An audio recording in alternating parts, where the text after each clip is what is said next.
2 actors. 2 schedules. And in the same stretch of August, 2 moments that nobody had planned to promote ended up outperforming the moments that were.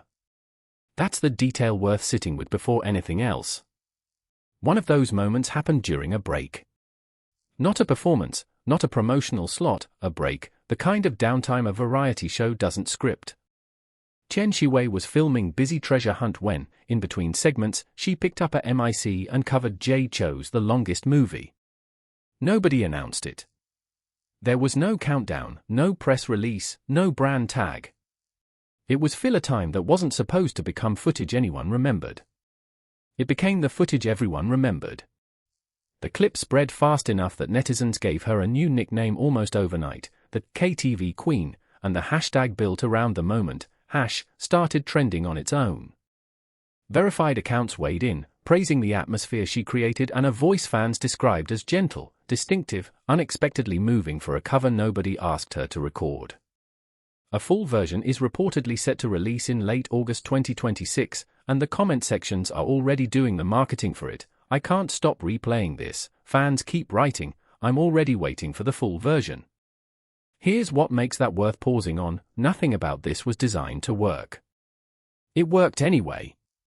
Compare that to what a variety show segment is actually built to do. The format exists to sell a specific block of content, a game, a challenge, a sponsored task. The break in between exists so the crew can reset, not so the star can generate the clip of the week. Tian Xiwei's cover happened in the space the show wasn't monetizing. And that's precisely the space the audience chose. Now hold that thought, because roughly the same pattern was playing out for Zhang Linghe, except his version came wrapped inside a season that was already unusually loud. By August, Zhang Linghe was arguably having his most commercially decorated year yet. For luxury houses, including Bulgari and Gucci, had signed him enough that fans started calling him the actor with for luxury brands in hand. He'd been flown out for the Gucci Cruise 2026 show, profiled by the respected international fashion outlet RCFA, which praised the ease of his presence on the runway. During a trip to New York, his image ran simultaneously on a Times Square screen and on an LED-wrapped car through the city. On paper, this is what a fully engineered global rollout looks like: brand, editorial, city, screen, all aligned. And yet the single moment that actually broke a record wasn't any of that.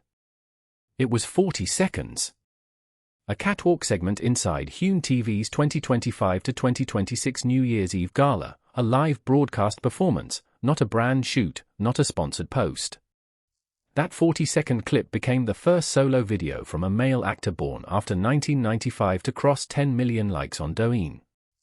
It traveled far enough to draw attention on international sites covering the topic, well outside the campaigns his team and his brand partners had actually built. It's worth being precise about what that gala segment was and wasn't. It was scheduled programming, the gala itself was planned months in advance, and Zhang Linghe's appearance in it was presumably arranged by his team.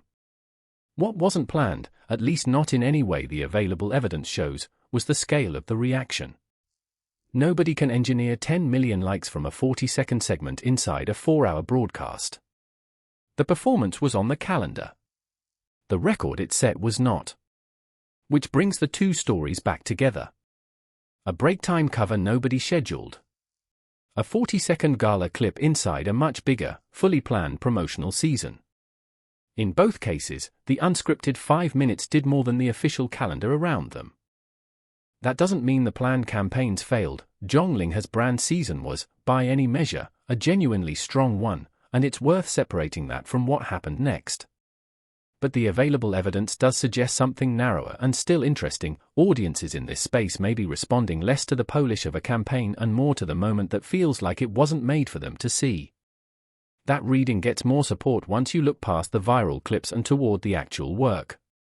Zhang Linghe's drama This Second Too Much, which premiered in July, has kept building an audience both domestically and overseas. Korean fans placed subway ads in Seoul's Hongdae station in support, and fans in Malaysia organized an online group screening, neither of which his team appears to have orchestrated. That distinction matters. A studio can buy a billboard. It cannot buy a fan club deciding, on its own, that a subway platform in another country needs an ad for an actor whose show hasn't even been formally marketed there. His earlier lead role in Chasing Jade landed at number 92 on Netflix's global half-year viewership report for 2026, with 11.6 million views, making it the only Chinese-language drama in the platform's global top 100 for that period. That's a fact worth sitting with on its own, one title, out of everything Netflix streamed worldwide in 6 months, representing an entire language market in the top 100. In interviews, he's described the show as a bridge between China and international audiences, expressing hope that viewers abroad would come away understanding more of the culture behind it. 2 more projects are lined up next, the drama Gui Luan, where he plays Xiao Li, and a documentary called Ling Tan Wei Lai, centered on low-carbon transition, a noticeably different lane from the historical action work that built his profile. Tian Xiwei's momentum is smaller in scale but shares the same shape. A spontaneous performance clip, not a scheduled release, is currently doing more to build anticipation for her than any formal promotional push could. The demand in the comments isn't manufactured. It reads as viewers who simply want more of something they weren't supposed to get in the first place. There's a career positioning angle here too, and it's a narrower one than singing helps an actress. Tian Xiwei is primarily known for dramatic work, most recently Genius Girlfriend, and a run of variety appearances that put her personality, rather than a character, in front of viewers. A viral cover doesn't change what kind of actress she is. What it does is add a second, lower-stakes reason for an international audience to search her name, which is worth something distinct from a drama's ratings, its discovery, not just retention.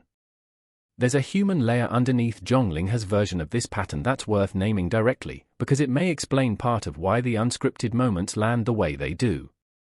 Before any of this, he was an electrical engineering graduate from Nanjing Normal University who scored 182 on the math section of his college entrance exam, and he worked as a teaching assistant at an English center in Wuxi, where students would ask him for autographs before he was famous in any conventional sense.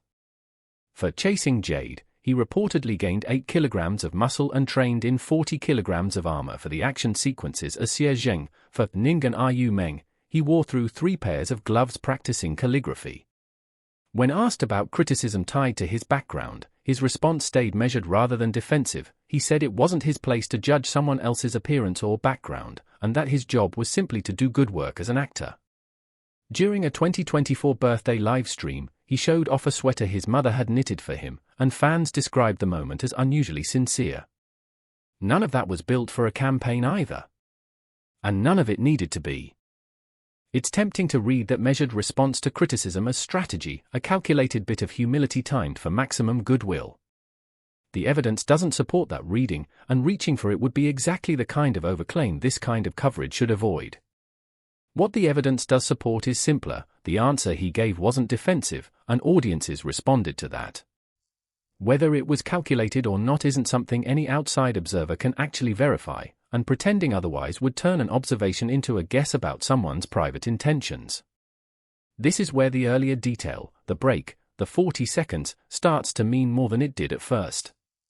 In an industry where nearly everything an actor does in public is scheduled, branded, or shot for a specific rollout, the moments that escape that structure are rare by definition. What's happening with Tian Xiwei and Zhang Linghe this month isn't proof that spontaneity always beats strategy. 2 examples don't establish an industry-wide rule, and their formal campaigns are still doing real work in parallel. But it does illustrate something narrower and worth watching. When an unscripted moment does land, audiences currently seem to reward it at a scale that official rollouts, however well-produced, aren't always reaching on their own. The break that wasn't supposed to be footage. The 40 seconds that weren't the campaign. Neither one was the plan. Both of them became the story anyway. If you like entertainment coverage that looks past the headline for the detail everyone else scrolled past, Rabbit News Hallyu was built for exactly that. Subscribe if you want analysis, not just updates.